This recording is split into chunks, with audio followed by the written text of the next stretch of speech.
We all know Jim from the time that we spent with him, but who was Jim to his family and friends? Many people today are born from multiple ethnicities, and it is very common. Jim was unlike most people. Despite the fact that his parents met in the United States, Jim was actually 100% Japanese. Long before Jim was born, his ancestors lived in Japan. His father's side were from central Japan in Kobe, Yokohama, and Tsukui. His mother's side of the family was located in southern Japan. They were from Amagi, which is in the Fukuoka prefecture. Jim's mother was actually born in San Francisco, California. Her father, Yojiro, left Fukuoka, Japan, and came to the United States. Jim's grandfather, Yojiro, left his father and family in Fukuoka, Japan to start a new life for himself in America. Yuji loved the stories of his parents, his aunts, and his grandfather Yojiro would tell him about his ancestors. He loved to capture a story from them and to tell the stories to others. Yes, little Yuji was born into a bad situation, but you have to look back even further in time to understand what Jim loved about the family he came from.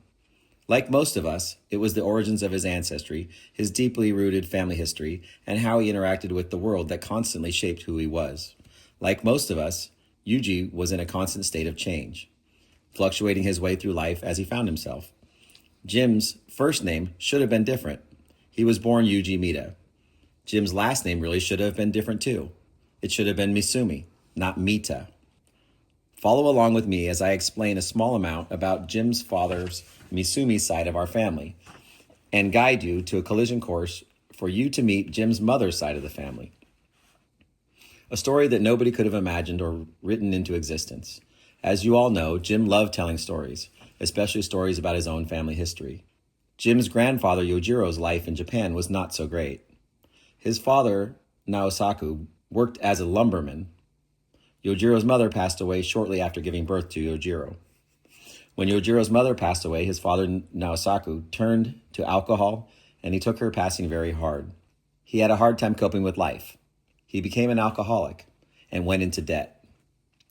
Jim would tell the story that Yojiro's father, Naosaku, had become the town drunk. So in order for Yojiro to leave his village, Yojiro had to do the honorable thing and pay off his father's debts so that Yojiro could leave Japan forever. Yojiro went to Seattle, Washington to begin a new life in America. Word had reached Japan, and Yojiro had heard that they were hiring workers in America to build the railroad heading east from Seattle. Jim would tell stories that were passed down to him. One story he would want you to know was about how his grandfather Yojiro sent away for a picture bride in Japan. He chose a bride from his hometown of Fukuoka, Japan. This bride would become Jim's grandmother. Her name was Kisei. She was living in Japan in the town where Yojiro was raised. It is called Amagi. Yojiro and Kisei would marry and have one son and 4 daughters.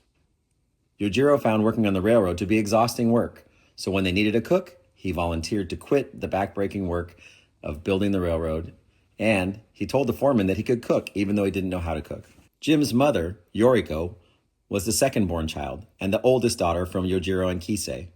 Naturally, much help had always been expected of Yoriko due to her being the oldest daughter. Jim would fondly tell the stories of hard work that his Okuma and Gohara parents put in so that they could make a better life for their children in America. Jim would talk about Yojiro's hard work on the railroad and in the shoe repair shop, and Kisei's hard work in their boarding houses. When Yojiro finished working on the railroad in Seattle, Washington, he moved to San Francisco, California, and opened a shoe repair shop. Above the shop was his residence, and that also housed what would become another one of the family businesses, a boarding house. Japanese workers that came to America would find ads posted for their boarding house in newspapers and flyers.